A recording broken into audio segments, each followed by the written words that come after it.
Welcome to the Real Rundown in Real Estate. I'm Juanita Jackson with over at Jay's Houses and Properties, and we have Hey, I'm Jeanette in Richmond, Virginia. Well, this is a space where we can have some real insights, some real strategies, and real conversations and answers about just any different topic. So we welcome your questions, we welcome you to engage and some of your curiosity on some of the topics we're talking about.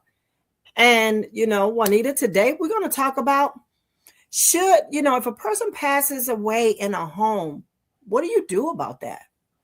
right. So we have a little video. This is just something that I found that I thought would be interesting to talk about. So let's get this video started.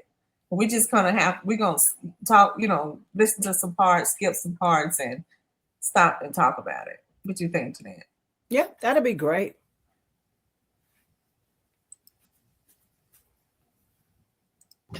Basic information. A death on a property is considered a material fact. Death on a property is considered a material fact, which means if somebody dies on a property, it's a material defect. You got it? We have to disclose it. Now, the secret is that you must disclose death on the property if you're selling the property. If you're the listing agent, you must disclose this to any potential buyer if the death on the property occurred within 3 years of the buyer making that offer. Now, why is that such a big deal? Again, this is all basic information. It's a big deal because if a buyer knew somebody died in that property, they probably would have never made the offer. Think about that. Okay. All right, Jeanette, I paused it right there. So what do you think so far? So here's the thing that I think. I don't know if that's the first thing that anyone asks when they are going to look for a property. And the position I hold, it's not something I would voluntarily do.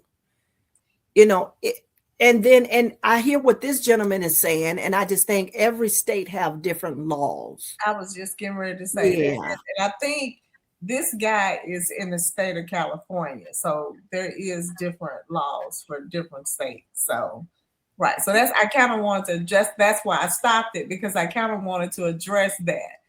Yeah. He is actually talking about in the state of California. Yeah. What I do know is in the state of Virginia, it is not something legally required to voluntarily say. Yeah. That's what I know to be true. So you don't really have to disclose that information. Right. Like I said, because like I said, and it's different for different states. Different states, you have to disclose it, and then you got the different states that you don't have to disclose it. That is true. So wherever this guy is, you said California, that may be the guidelines and the rules for California. But I can honestly say, from what I've done, my little research, it is not something that we're legally required to do. Mm-hmm. Not voluntarily anyway. Yeah. Right. Exactly. Okay. All right. So hang on. Let's do some more of this. We got a little commercial. Okay. Out there who believe in superstition. A lot of people out there who would say there is no way in hell would I move into this house knowing somebody died in it. I understand. I'm one of those type of people.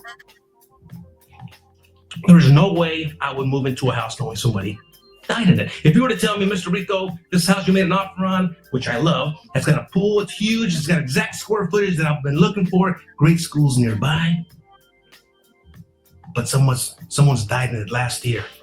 There was a death in it 2 years ago. There was a death in it last week. I would probably say, pull my offer, no longer interested. Not that I'm afraid of ghosts, but I'm kind of afraid of ghosts. Okay. All right. So I'm gonna kind of have to agree with him on that. Okay. Would I want to move into a house that I found out somebody died in the house, regardless of how they died in the house? I would want to know. And again, we go back to talk about there are the states that it is you have to disclose, and there are the states that you don't have to disclose. So my thing is, as being a buyer and if I was the agent, would I disclose that to a client? If they asked and I knew, I have to. If they never ask, it is not something I will voluntarily do. Okay. Nah. And that I agree with you, no matter how, whether it was a death, it was a suicide or a murder or anything of that nature. If I knew, I would share that information if asked, but voluntarily just, oh yeah, don't forget now, somebody died last week. No, I'm not, no, I wouldn't. Right. Yeah. But but that's kind of like that's that's kind of like what they call it, a sticky subject. Yeah. Right. You already know that deal is pretty much done. If you know what, in some cases, and then again, I think we'll hear him say it later on. Some people like, okay, they more concerned about the living than they is the dead, So it may or may not be. It may not bother. I would tell you personally, if it's a house I love, and I don't think it would bother me one way or the other. Yeah, and see, to me, and just from being on the buyer side, yeah, it will bother me. I would not want to. Really? I wouldn't, because you think about, well, I'm not gonna say I'm superstitious or anything like that, but I mean, I believe in like different spirits, and I've heard of different stories about, horror stories. And one of them, and not to make this long, this lady was telling me, and she had moved into this house, and every time it rained, there was blood like going down the curtains. Oh my. Yes, every time it rained. And once it stopped raining, no signs of it. And she said every night this spirit will come and sit at the, now if it was a lie, she told it. But it will come and sit at the end of the bed every single night. Now what questioned me is like, why would you continue? Like after that happened the first night, I'm like so out of there. But the only thing that she said that made her move is one day she was getting ready to barbecue on the balcony, and the whole balcony just collapsed. And that was a sign where she said, "That's it. I'm leaving." But I would have been gone when I first saw the blood coming down the curtains. I would have been gone when the thing sat at the end of my bed every night. Like that happened. Yeah, I think if it's to that extreme that if this is truthful information, like seeing that, visually seeing that, oh yeah, I would have called that realtor like, this house has got to go back on the market. But again, putting that realtor, now that if I disclose that to that person, they got to say it. They got to talk about it. If it got to that point, ain't no way I will be there. No. So I'm that person. No, all right. So need we go on? Okay, carry on. Okay. I believe in them, and I don't want to be bothered when I'm sleeping at night. You with me? I do not want to be bothered when I'm sleeping at night. That's the last thing I want to happen. So it's important because a lot of people are superstitious and they believe in the paranormal, and we can't hide that fact. Now, again, for California Civil Code section 1710.2, you must disclose any death on a property that's occurred within the last 3 years of when the buyer is making an offer on it. That's important. Now, let me give you an example. There's a few exceptions to the rules. There's some situations where you're gonna say, damn, I never thought this was gonna happen.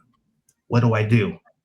So the good thing is he is in California. Yeah. They have this law, the civil code, that they must disclose, and it's up to 3 years, apparently, but again, just I'm in Virginia, and it just says it is not a legal requirement. Right. And that's what I think I would always stand on, because it does not affect the physical conditions of that particular property. Right. And for me, just know, even though if I'm practicing in a state and it doesn't require me to Mhm. disclose that, would I? And would I?